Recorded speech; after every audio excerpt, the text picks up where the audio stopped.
नमस्कार दोस्तों।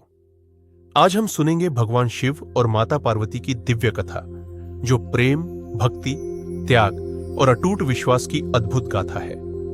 यह कथा हिंदू परंपरा में अत्यंत श्रद्धा के साथ सुनाई और सुनाई जाती है। बहुत समय पहले माता सती राजा दक्ष की पुत्री थी। उन्होंने भगवान शिव को अपना पति चुना, लेकिन राजा दक्ष इस विवाह से प्रसन्न नहीं थे। एक दिन राजा दक्ष ने एक विशाल यज्ञ का आयोजन किया और जानबूझकर भगवान शिव को आमंत्रित नहीं किया। माता सती अपने पिता के यज्ञ में पहुंची, जहां राजा दक्ष ने भगवान शिव का अपमान किया।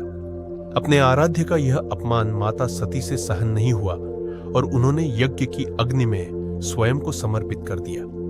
यह समाचार सुनकर भगवान शिव अत्यंत दुखी हुए। उन्होंने माता सती के शरीर को अपने कंधों पर उठाया और पूरे ब्रह्मांड में विचरण करने लगे।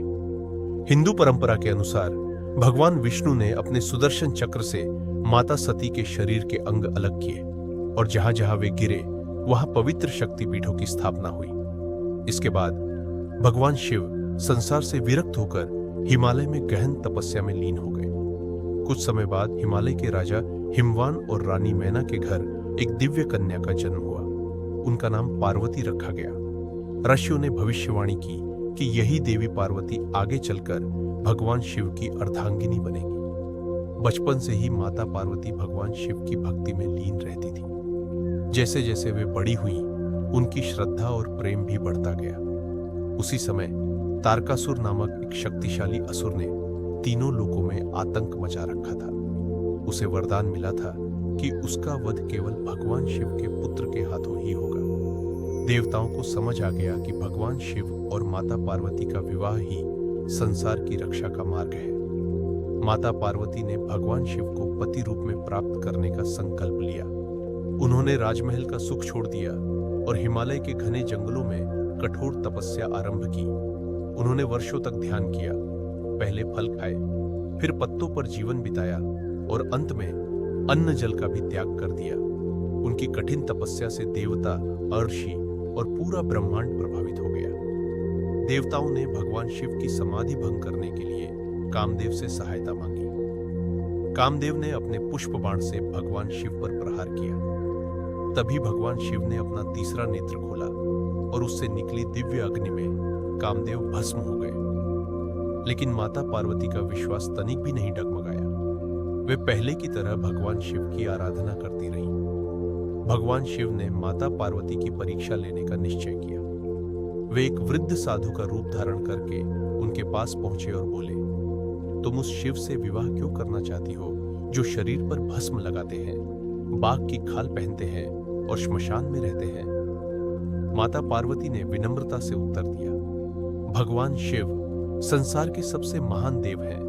उनका वैभव धन दौलत में नहीं, बल्कि ज्ञान, करुणा और सत्य में है। मेरा विश्वास कभी नहीं बदलेगा। माता पार्वती का उत्तर सुनकर भगवान शिव अत्यंत प्रसन्न हुए। उन्होंने अपना वास्तविक दिव्य स्वरूप प्रकट किया और माता पार्वती को अपनी अर्धांगिनी स्वीकार कर लिया। इसके बाद भगवान शिव और माता पार्वती के दिव्य विवाह की तैयारियां शुरू हुई। देवता, अर्षि, गंधर्व और अप्सराई इस पावन अवसर के साक्षी बने। भगवान शिव अपने गणों के साथ बारात लेकर आए और माता पार्वती दिव्य वधू के रूप में अत्यंत सुंदर दिखाई दे रही थी। वैदिक मंत्रों और देवताओं के आशीर्वाद के बीच उनका विवाह संपन्न हुआ। यह विवाह केवल दो दिव्य शक्तियों का मिलन नहीं था, बल्कि शिव और शक्ति के सनातन स्वरूप का प्रतीक था। विवाह के बाद भगवान शिव और माता पार्वती ने संसार को सुख, शांति और धर्म का संदेश दिया। हिंदू परंपरा के अनुसार आगे चलकर उनके पुत्र भगवान गणेश और भगवान कार्तिकेय का जन्म हुआ, जिन्होंने धर्म की रक्षा और संसार के कल्याण में महत्वपूर्ण भूमिका निभाई। भगवान शिव और माता पार्वती की यह दिव्य कथा हमें सिखाती है कि सच्ची भक्ति, धैर्य, विश्वास और समर्पण से असंभव कार्य भी संभव हो जाते हैं। यही कारण है कि आज भी करोड़ों श्रद्धालु पूरे विश्वास के साथ भगवान शिव और माता पार्वती की पूजा करते हैं और उनसे सुख, शांति तथा समृद्धि की प्रार्थना करते हैं। हर हर महादेव। यूएम नमः शिवाय।